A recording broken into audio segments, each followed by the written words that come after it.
an unlikely enemy in the global waste crisis. Fishing gear lost and abandoned at sea. Nets once made of natural rope are now made of plastic. Drifting in the ocean, the so-called ghost gear chokes marine life.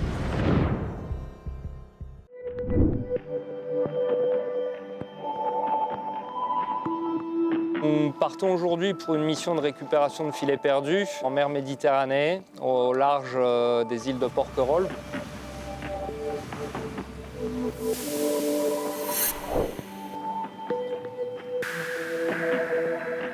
Nous savons qu'un pêcheur a perdu un filet à tel endroit, dans une zone comprise entre 20 et 45 mètres. C'est un petit filet, il s'agit d'une pièce de 100 mètres. Il a été perdu depuis 4 jours. Donc derrière moi, vous avez un ROV de notre conception. C'est un petit robot qui sert à se balader sous l'eau et avoir une vision des fonds marins. On envoie ce robot qui va nous permettre de parcourir les fonds marins à la recherche des filets. Donc le robot est équipé d'une caméra, il est autonome en énergie, conçu pour 300 mètres de profondeur. Nous jetons le robot à la mer qui lui-même va parcourir un chemin au fond que nous avons élaboré et quand on l'aura trouvé, on le grappinera, si possible, pour le remonter directement à bord et éviter l'opération et l'emploi de plongeurs professionnels. Si ce n'est pas faisable avec le robot, on aura des équipes de plongeurs professionnels pour remonter le filet. Il y a des filets qui sont là depuis un jour, comme depuis 40 ans, ou plus, depuis que la pêche existe. Depuis le temps qu'on fait ça, ça représente quelques dizaines, voire une centaine de filets très probablement. Les filets fantômes, en tant que plongeur, qu'amoureux du milieu, forcément ça ne nous plaît pas, on aimerait ne plus en voir. En tant que plongeur, ça nous fait mal au cœur, mais ça fait mal au cœur aussi au pêcheur qui perd son filet parce qu'il perd un outil de travail, ça a une valeur monétaire. Le problème, c'est que si vous mettez 2-3 filets une année, puis 2-3 filets l'année d'après, et ainsi de suite, sans jamais les récupérer, depuis le temps qu'on pêche, il y a des filets sous l'eau et ça nécessite une action.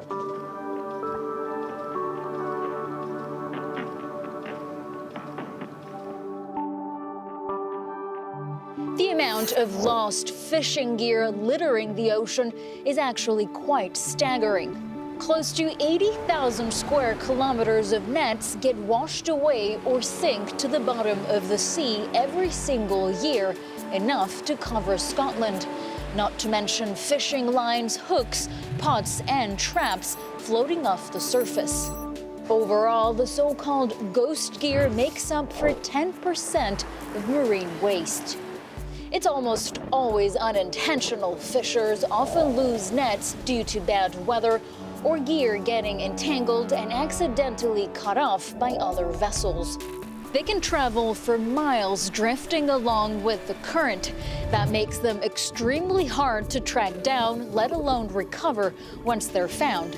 The scientific community is now trying to get a sense of this phenomenon in a bid to stem the tide of fishing pollution.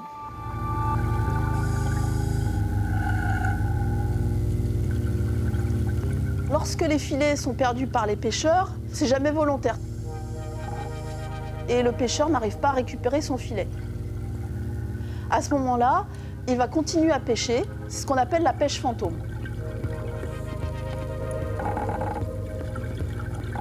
C'est un phénomène d'ampleur. Les filets fantômes, on va les retrouver partout à travers le monde.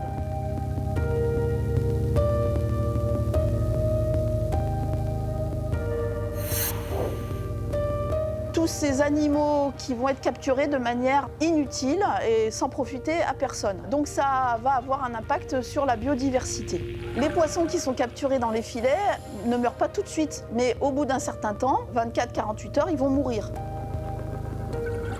Parfois, on a vu des oiseaux marins, des cormorans qui étaient capturés dans les filets parce que le pauvre cormoran, c'est un oiseau pêcheur, il a voulu consommer les poissons qui étaient dans le filet et s'est lui-même emmêlé dans le filet.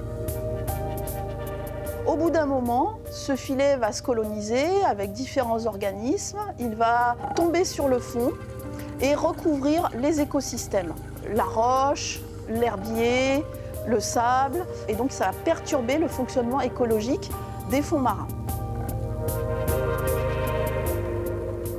On constate d'un premier coup d'œil que les roches qui sont recouvertes par ces filets sont complètement envasées. Ce sédiment, il reste sur la roche et il va complètement étouffer les habitats marins, si bien que ça va empêcher les algues de pousser, les éponges de se développer, etc.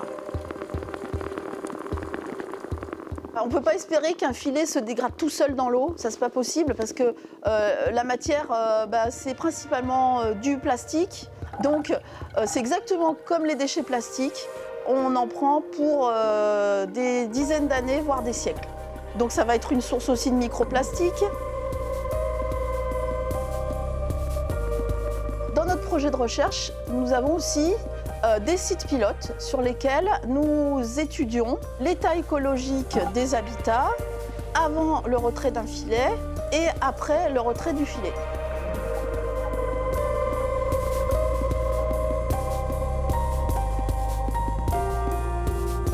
Quasiment de manière instantanée, le fait de retirer le filet, ça va déjà retirer toute cette vase et ça va permettre aux organismes de reconquérir le milieu naturel.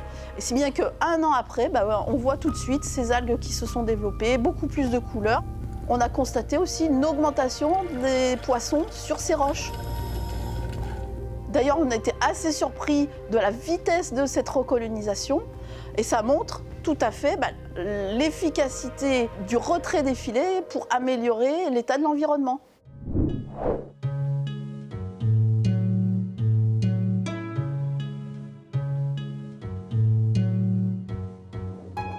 Les filets de pêche qui sont perdus en mer ne se recyclent pas, on ne peut pas les retransformer, il n'y a pas encore de solution. En revanche, on peut quand même transformer les vieux filets de pêche que les pêcheurs vont nous donner directement sur les ports de pêche.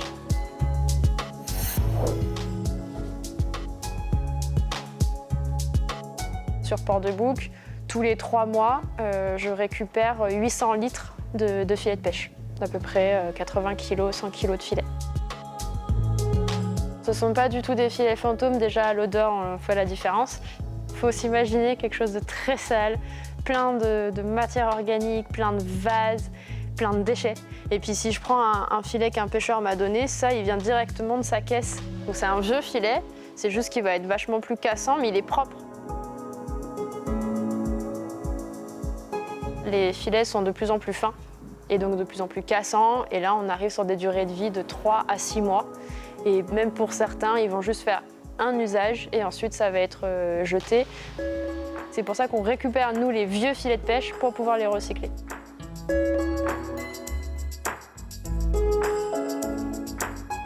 Et ensuite, au local, il va y avoir une grosse phase de tri.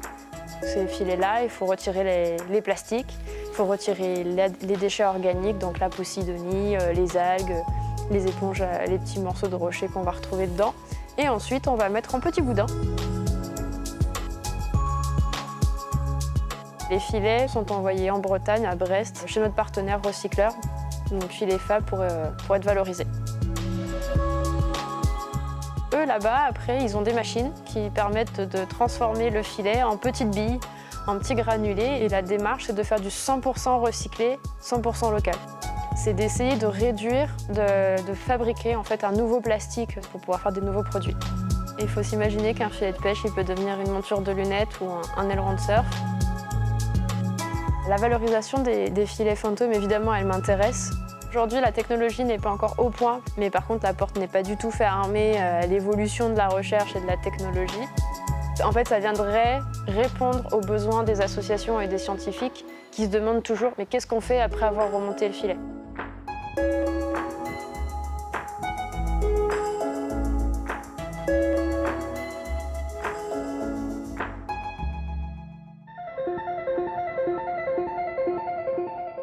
What if fishing nets could easily disintegrate when they're lost at sea? That's the whole point of an experiment taking place north of the country, using in part nets made with a biopolymer. Now, in theory, they're biodegradable and don't disseminate microplastics. Fishers, however, aren't entirely convinced this is the solution.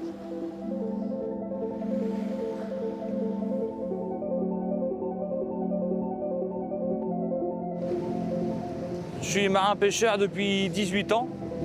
On pêche là seul. En période, on fait la sèche. Mon père était pêcheur, c'est lui qui m'a appris le métier. Il était matelot, c'est lui qui m'a appris sur ce bateau-là.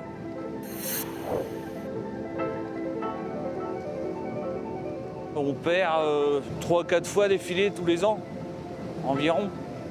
Quand ça reste au fond, ça pêche toujours. En gros, on pollue le fond. On détruit les poissons qui est pêché dedans, on le détruit pour rien.